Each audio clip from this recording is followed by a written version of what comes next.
President Trump, tell terror supporting Qatar at Qatar U.S. Air Base goodbye. The tiny Persian Gulf nation of Qatar, one of the wealthiest countries in the world on a per capita basis, thanks to enormous oil and natural gas reserves, has become one of the most harmful influences in the Middle East and key supporter of terrorist groups. No one expects Qatar to launch a military attack of its own on any country. Located on a peninsula jutting out of Saudi Arabia, it is slightly smaller than Connecticut and has a population of only about 2.3 million. But Qatar is endangering America's Arab allies and our ally Israel by bankrolling terrorists, inciting violence and hatred through its state-funded Al Jazeera TV network, and collaborating with the far more powerful and virulently anti-American Islamic Republic of Iran. Because Qatar poses such a danger to the region, Saudi Arabia and its Persian Gulf allies have blockaded the country since June. They have closed Qatar's border with Saudi Arabia and prevented many planes and cargo ships from landing and docking in Qatar. Bizarrely, the United States maintains a military base in Qatar so we can fight against Muslim extremists. But at the same time, the Qataris are providing support to Muslim extremists fighting against America's allies in the region. Unfortunately, the Trump administration, like the Obama administration, prefers to look the other way at Qatar's dangerous behavior. This is because the U.S. Central Command operates the Al Udeid Air Base in Qatar. The base houses some 10,000 U.S., British and other allied troops. It plays a key role in American air operations in war-torn Iraq, Syria and Afghanistan. Rather than using the base as an excuse for inaction against Qatar, we should be using it to leverage changes in Qatar behavior. The Trump administration needs to make clear to Qatar that its current conduct is unacceptable and will not be tolerated by the United States. President Trump previously expressed support for the Saudi position that Qatar and its support for terrorists, shut down Al Jazeera and sever ties with Iran. To protect our interests and the security of our allies, he should now threaten to move our military base if the Qataris do not do these things. Moving our base would be costly, but we did it before when the Saudis asked us to leave. Now that we're on better terms with the Saudis, they might even welcome us back. Better still, the Qataris could accede to our demands and benefit from ending their isolation and allying with those opposing terrorism and the Iranian menace. Qatar wants to present itself as moderate and helpful to the U.S.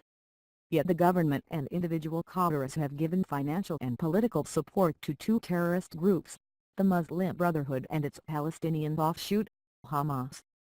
Qatar's support for the Brotherhood stems from its need to demonstrate its commitment to Islam to avoid becoming a target of extremists, especially given its Western orientation and willingness to host the U.S. military. But in siding with the Brotherhood, Qatar is at odds with other countries, particularly Egypt, that see the group as a threat to their regimes.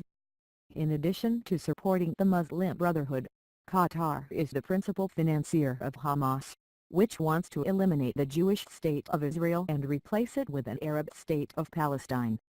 Qatar claims it only supports economic projects in the Gaza Strip, which is controlled by Hamas. But even if that were true, the money Qatar funnels to Hamas frees up money that the terrorist group can use to build rockets and terrorist tunnels to threaten Israel. Moreover, individual Qataris may be providing direct assistance to Hamas. Qatar also has served as a haven for Hamas terrorists such as Khaled Massoud. On top of this, Qatar has made no secret of its hostile feelings toward Israel.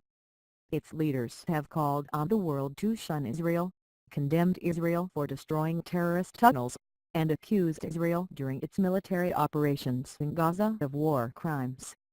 Al Jazeera is the propaganda arm of the Qatar government and regularly broadcasts reports critical of Qatar's neighbors and Israel.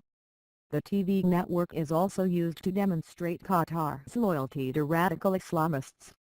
In addition, Qatar promotes terrorism through its broadcasts of sermons by the Muslim Brotherhood's Yusuf al-Qaradawi.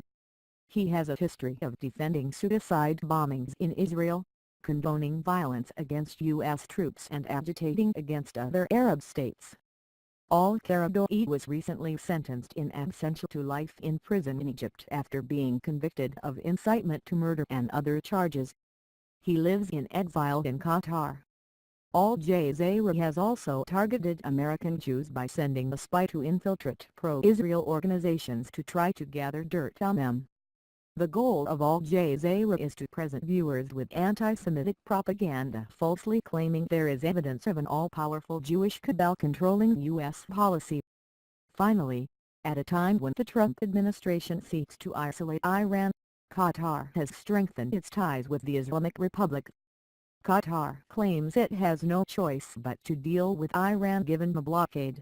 But one of the main reasons the Saudis imposed the blockade was Qatar's refusal to sever ties with Iran.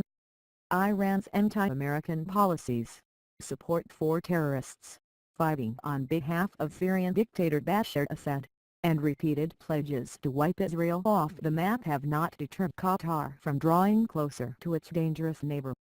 Yet despite its strong support of Israel's enemies, Qatar has mounted a charmed offensive by inviting American Jewish leaders and others to the capital of Doha and pledging counter-terrorism cooperation.